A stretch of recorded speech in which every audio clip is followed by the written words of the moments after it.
शङ्करं शङ्कराचार्यं केशवं वादरायणं सूत्रभाष्यकृतौ वन्दे भगवन्तौ पुनः पुनः भगवन्तौ पुनः पुनः। परमात्मा स्वरूप भगवान आदि शंकराचार्य, जिनकी कृपा से हम सब आज अपनी 21 दिवसीय आत्मिक साधना के 11वें दिन प्रवेश कर रहे हैं। आइए हम सब उन्हें परमात्मा स्वरूप को अपने हृदय से प्रणाम करें और इसी के साथ आज का जो आत्म सत्संग है उसका प्रारंभ करें। जैसा कि कल हमने विचार किया था, परमात्मा ने हमें यह शरीर संसार को पाने के लिए दिया ही नहीं है। अगर परमात्मा ने हमें यह शरीर संसार को पाने के लिए ही दिया होता, फिर उसके सृष्टि के विधान में ऐसा क्यों होता कि हमारा शरीर छूट जाता है। हम अनगिनत जन्मों से बार बार शरीर धारण करके जितनी बार हमने संसार अर्जन किया, हर बार जब हमारा शरीर छूटा उसके साथ ही वह संसार भी छूट गया।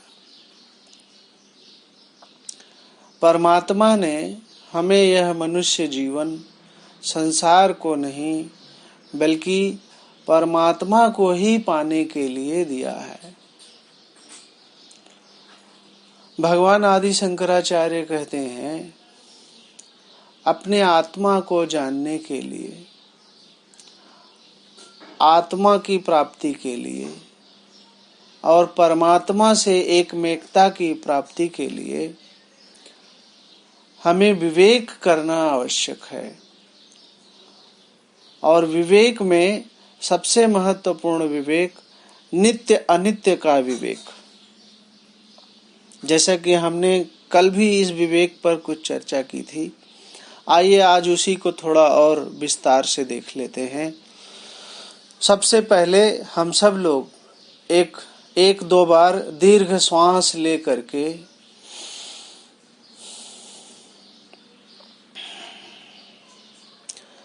कॉन्शियस ब्रीदिंग करके अपने मन के विचारों को शांत कर लें और अपने चेतन होने के अनुभव में स्थित हो जाएं, क्योंकि यही सही विधि है किसी सत्संग में शामिल होने का। अपने चैतन्य स्वरूप के अनुभव में अब हम आप सभी लोग स्थित हैं। अब इसी चेतन होने की स्थिति से अब हमें विचार करना है कि नित्य और अनित्य क्या है। इस पूरी सृष्टि में जितने भी पदार्थ हैं उन सब को अगर हम देखें कि उनमें से क्या नित्य है और क्या अनित्य है, तो हमें सृष्टि में तो बहुत सी चीजें दिखाई देती हैं।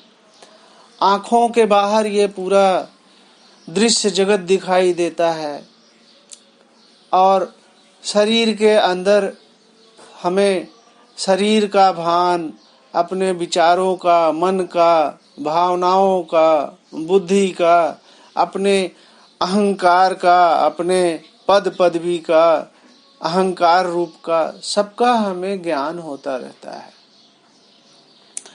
बाहर के दृश्य जगत में जितनी भी वस्तुएं हैं, चाहे वह सूर्य है, पृथ्वी है, पेड़ पौधे, वनस्पति जगत हैं, सभी अनित्य हैं। सूर्य की भी एक आयु है। अपनी आयु पूरी करने के पश्चात सूर्य की ऊष्मा समाप्त होने लगती है और वह धीरे धीरे सफेद राख के रूप में रह जाता है, नष्ट हो जाता है। पृथ्वी भी, जिसमें तमाम परिवर्तन होते रहते हैं, पृथ्वी के अंदर भूकंप आते हैं, ज्वालामुखी होती है, यह पृथ्वी निरंतर परिवर्तनशील है। इस धरती के ऊपर जितनी भी वनस्पति जगत है, पेड़ पौधे, सबकी निश्चित आयु होती है।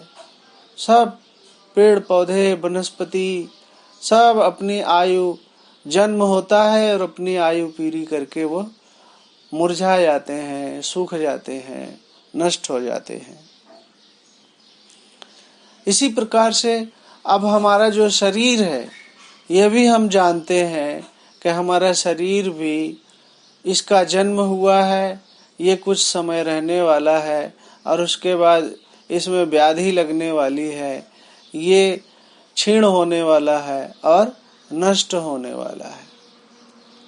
इसके साथ ही हम जो अपने मन को देखते हैं, मन विचारों का जो प्रवाह है, वो भी निरंतर प्रवाहित होता जा रहा है। भावनाएं हमारे मन में आती रहती हैं, कभी सुख की कभी दुख की, उनमें से कुछ टिकता नहीं, वो बहता जाता है। जीवन भर हमारी जो समझ है, हमारी जो बुद्धि है, वो भी हमारी उम्र के साथ साथ हमारी बुद्धि भी बदलती चली जाती है। बुद्धि भी अनित्य है और हमारा जो अपने बारे में जो अनात्मा की पहचान है, जो हमारा अहंकार है, वह भी अनेक रूप बदलता रहता है।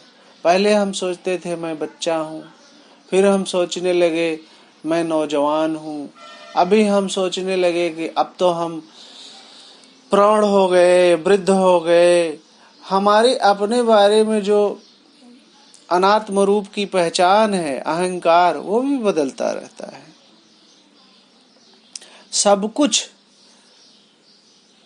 शरीर से लेके संसार तक, सब कुछ नित्य निरंतर अतीत में खोता जा रहा है। सब कुछ प्रवाहमान है। महावीर स्वामी कहते हैं, यह संसार है ऐसा कहना सही नहीं है। यह संसार है नहीं, यह संसार हो रहा है। शरीर और संसार दोनों नित्य निरंतर अतीत के प्रवाह में बहते जा रहे हैं। इस प्रवाह को हम अच्छी तरह से कैसे अपने अनुभूति में देखें, ताकि यह जो नित्य और अनित्य का विवेक है हमारे हृदय में पूरी तरह जागृत हो जाए। आइए अपने पूरे जीवन को यदि आप याद करें, पिछले जीवन को एक बार में, आप कहेंगे सबसे पहले मेरा बचपन आया, फिर मेरी युवावस्था आई, फिर आज मेरी प्रौढ़ावस्था है या मेरी वृद्धावस्था है। वह आप ही हैं जिसने अपने बचपन को जाना, वह आप ही हैं जिसने अपने युवावस्था को जाना, वह आप ही है जो आज अपने अवस्था, शरीर की अवस्था को जान रहे हैं। वह पूरा जीवन एक मूवी की तरह गुजरता चला गया, पूरा। और किसके सामने गुजरा? वही जो यह कह रहा है कि वह मेरा बचपन था, वह मेरी युवावस्था थी, ये मेरी प्रौढ़ावस्था है, ये मैं, मेरी जो कह रहा है, वही मैं आप हैं। आप ही वह मैं, आपका जो मैं हूं का अनुभव पूरे जीवन में बचपन से आज तक नित्य निरंतर बना हुआ है। उसी के सामने यह पूरा जीवन, शरीर, जगत सब प्रवाहित हो रहा है। मुझे एक बात याद आ गई। एक बड़े ही महान महात्मा हैं, स्वामी जी हरिद्वार में रहते हैं। मुझसे बड़ा स्नेह संबंध उनका रहा। एक बार मैं उनसे हरिद्वार मिलने गया तो शाम को अपने आश्रम से उन्होंने कहा, चलो संजय, मैं तुम्हें गंगा तट पर घुमा के ले आता हूँ। हम लोग गए वहाँ गंगा तट पर, वहाँ हम बैठ गए। तो स्वामी जी ने कहा, देखो ये तुम्हारे सामने जो नदी में निरंतर ये जलधारा प्रवाहित हो रही है। मैंने कहा, हाँ स्वामी जी। बोले, ऐसा ही शरीर है, ऐसा ही जीवन है, ऐसा ही जगत है। जब तुम यहाँ तट पर बैठकर प्रवाह को देखोगे तभी तुम इसको प्रवाहमान देख पाओगे। अगर तुम नदी में तैरने लग जाओ, नदी में बहने लग जाओ, तो तुम नदी को प्रवाहित होते हुए नहीं देख पाओगे। हम में से बहुत लोगों की यही अवस्था है। आजकल हम अपने मन के साथ नित्य निरंतर सोशल मीडिया के जरिए, समाचारों के जरिए, अपने रिश्तों नातों में, अपने सांसारिक व्यवहारों में इस पूरे प्रवाहमान जगत के साथ प्रवाहित होते जा रहे हैं। इसीलिए हमारे हृदय में नित्य और अनित्य का विवेक जागृत नहीं हो पाता है। यह कैसे जागृत होगा? जब हम अपने नित्य स्वरूप को पहचानेंगे, अपने मैं हूँ, जो मैं शाश्वत अपने हूँ को पहचान रहा हूँ। जब इसमें स्थित होकर के हम अपने मन को, शरीर को और संसार को देखेंगे तो यह हमें प्रवाहित हुआ दिखने लगेगा। ऐसा समझ सकते हैं इसको एक सागर के उदाहरण के माध्यम से। जो सागर है, गहराई में वो बिल्कुल शांत है, नित्य एक रूप है, लेकिन उसके ऊपर सतह पर तमाम लहरें बन रही हैं, उठ रही हैं, मिट रही हैं, ज्वार भाटा आ रहा है, तमाम अशांति है, हलचल है। लेकिन गहराई में वह सागर बिल्कुल शांत है, अचल है, निश्चल है। ऐसे ही जो हमारा शरीर है, मन है, अहंकार है, ये सांसारिक व्यवहार है, ये सब हमारा जो ऊपरी तल पर जो कुछ शोरगुल हो रहा है, ये सब प्रवाहित हो रहा है। और हमारी जो गहराई में, जो हम अंतरात्मा में, जो हम चैतन्य स्वरूप हैं, वो नित्य निरंतर एक शाश्वत बना हुआ है। अपने चेतन होने के अनुभव में जब हम अपनी अंतरात्मा की गहराई से जुड़ जाते हैं, तब हमें उस सागर की गहराई की भांति अथाह शांति, अपनी नित्य रूपता, अपनी शाश्वत होने की पहचान होती है। इस प्रकार से जब हम नित्य अनित्य का विवेक करते हैं तो हमारे जीवन में सांसारिक प्रवाहों में, सांसारिक प्रवाह चलते हुए भी हमारे जीवन में हमारी अंतरात्मा से जुड़कर हम अथाह शांति का, शाश्वत शांति का अनुभव पा सकते हैं। लेकिन यही जब हम अपनी अंतरात्मा से नहीं जुड़े होते, अपने ज्ञान स्वरूप से नहीं जुड़े होते, जब हम बाहर सतह पर आकर जीवन जीने लगते हैं, हमारा विवेक खो जाता है। हम जगत के साथ ही बहने लगते हैं, और जब यह विवेक खो जाता है तब अज्ञान हो जाता है। वास्तव में अज्ञान है क्या? अपने नित्य शाश्वत स्वरूप को न जानना, उसको अनुभव न कर पाना, यही तो अज्ञान है। और जो अनित्य है, जो बहता हुआ है, जो निरंतर अतीत में खोता जा रहा है, जो विनाशशील है, उस अनित्य को अनित्य न देख पाना, यही तो अज्ञान है। और जब यह दो अज्ञान जुड़ जाते हैं, जब हम अपने शाश्वत ज्ञान स्वरूप को नहीं जानते और जब हम अनित्य को अनित्य नहीं देख पाते, तब हमारे हृदय में जीव भाव प्रकट हो जाता है। तब हम शरीर से जुड़कर जब हम ये मानने लगते हैं कि अरे मैं तो जीने वाला मरने वाला हूँ, मैं तो एक जन्म लिया है और कुछ दिन में मैं मर जाऊंगा, यही तो जीव भाव है, यही अज्ञान है। अनित्य वस्तुओं को पकड़ लेने की कोशिश करना, जो निरंतर प्रवाहशील हैं, उन अनित्य वस्तुओं को संजो करके पकड़ कर करके रख लेने की जो चाह है, यही जीव भाव है। यही हमारे सभी दुखों का कारण है।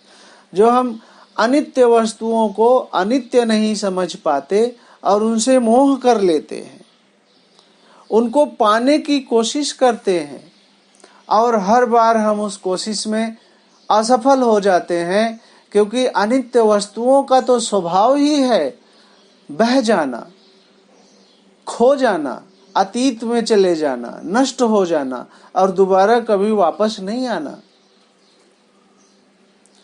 जीव की हार निश्चित है। इसलिए हमें नित्य और अनित्य का जो विवेक है, अपने हृदय में ऐसा दृढ़ करना है, पक्का करना है। यह विवेक केवल सुन लेने भर से नहीं होगा। इस विवेक पर हमें आत्मचिंतन करना होगा। हमें अपने ही बुद्धि विवेक से इसको पक्का करना होगा, अपने हृदय में इसको स्थिर करना होगा और उस विवेक, जागृत विवेक में रहकर जीना होगा। यही ज्ञान है। ज्ञान क्या है? यही मैं, जो मुझे मैं हूं का अनुभव हो रहा है, वह शाश्वत चैतन्य स्वरूप, ये मैं हूं, मैं शाश्वत हूं, मैं नित्य हूं और मैं सभी अनित्य वस्तुओं से असंग हूं, मुक्त हूं, क्योंकि यह मेरे ही ज्ञान में, मेरी जानकारी में, मेरे सामने ही प्रवाहित होती जा रही हैं। अनित्य वस्तुओं में सुख खोजना, ये सुख की खोज को छोड़ देना, यही ज्ञान है। अनित्य वस्तुओं से हमारा मोह भंग हो जाए, यही ज्ञान है। इसी ज्ञान के बल से, इसी विवेक के बल से, जब अनित्य वस्तुओं की चाह हमारी रही न जाए, अनित्य वस्तुओं में हमारे सुख की खोज करने की इच्छा रही न जाए, यही तो वैराग्य है। अनित्य वस्तुओं को बहते जाने देना, अपने आप को शाश्वत रूप, जो नित्य स्वरूप है, उसमें पा लेना, यही तो उपरामता की अवस्था है। जब हम इस शरीर और संसार के बहती हुई वस्तुओं से उपराम हो जाते हैं और अपने नित्य स्वरूप में स्थित हो जाते हैं, हम आत्माराम हो जाते हैं। आत्माराम होना ही जीवन मुक्ति है। शरीर रहते हुए ही जीवन मुक्ति, विदेह मुक्ति तो न जाने कब मिलेगी, जीवन मुक्ति तो हमें आज ही मिल सकती है। वह कैसे? इस नित्य और अनित्य के विवेक को अच्छी तरह से ठोक बजा के, अपनी बुद्धि से इसको पक्का करके अपने हृदय में स्थिर कर ले, स्वीकार कर ले, स्वीकार भाव में जीना। सृष्टि का विधान है। जो वस्तुएं हमारा मन, बुद्धि, शरीर और बाह्य जगत की सारी वस्तुएं निरंतर प्रवाहमान है, यही सृष्टि का विधान है। और इन सब प्रवाहमान वस्तुओं को जो देख रहा है, शाश्वत रूप से वह मैं हूँ, मैं चैतन्य स्वरूप हूँ, मैं ज्ञान स्वरूप हूँ। यही तो सृष्टि का विधान है। इस सृष्टि के विधान को पहचान लेना और इसके स्वीकार भाव में जीना, इसी से जीवन मुक्ति का विलक्षण आनंद प्राप्त होता है। भगवान आदि शंकराचार्य जीवन मुक्त का पहचान बताते हुए कहते हैं, यस्य स्थिता भवेत प्रज्ञा यस्यानंदो निरंतरः प्रपंचो विस्मृतप्रायः स जीवन मुक्त उच्यते। यस्य स्थिता भवेत प्रज्ञा, जिसकी प्रज्ञा, जिसका यह विवेक स्थिर हो गया, नित्य और अनित्य का विवेक, मैं नित्य शाश्वत स्वरूप हूँ, ऐसा अनुभव, ऐसी प्रज्ञा जिसकी स्थिर हो गई, और यस्यानंदो निरंतर, अपने इस शाश्वत चैतन्य स्वरूप में जो अजर है, अमर है, शाश्वत है, सदा सर्वदा अपना मैं हूं का अनुभव जो आपका हमारा सदा रहने वाला है,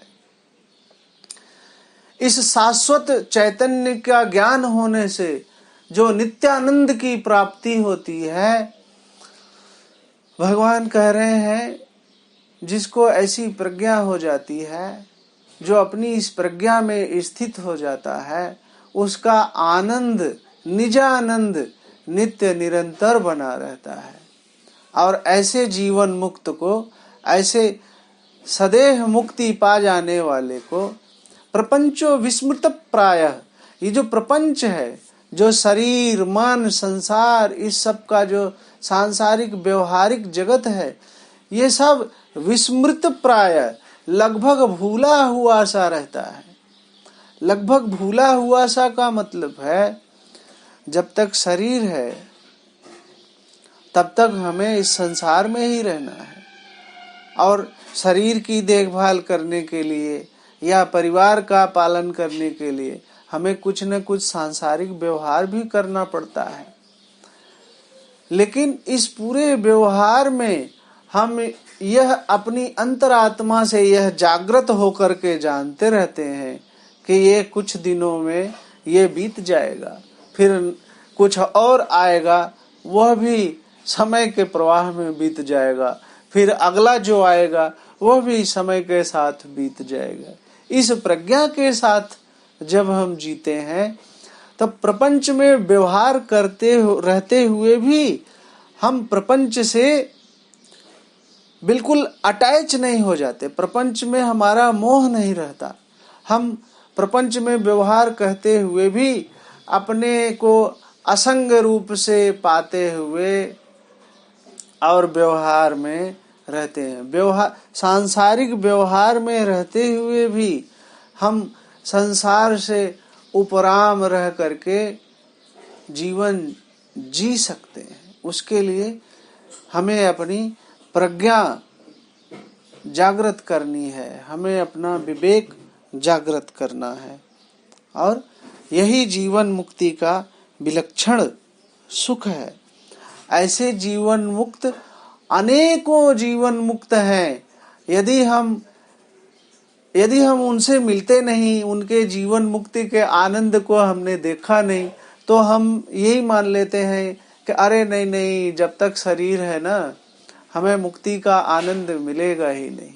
लेकिन जब हम ऐसे जीवन मुक्त महापुरुषों से मिलते हैं, उनसे वार्तालाप करते हैं, उनका अनुभव सुनते हैं, तब हमारे अंदर भी आत्मविश्वास आता है कि अरे, जब मेरे ही जैसे शरीरधारी ये जीवन मुक्त का आनंद हो, जीवन मुक्ति का आनंद में रहते हुए ये संसार में जी सकते हैं, तो मैं क्यों नहीं जी सकता।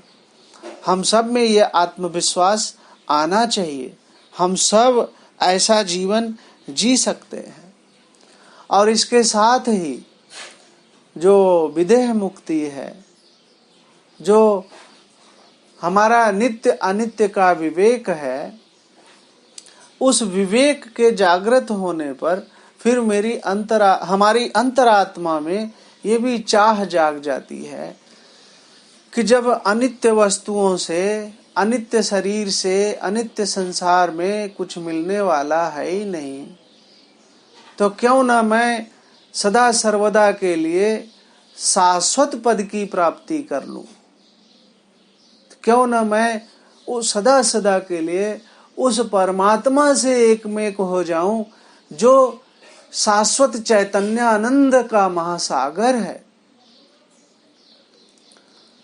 क्यों न हमारी स्थिति उस परमात्मा में हो जाए। जी हाँ, ऐसी चाह होनी चाहिए।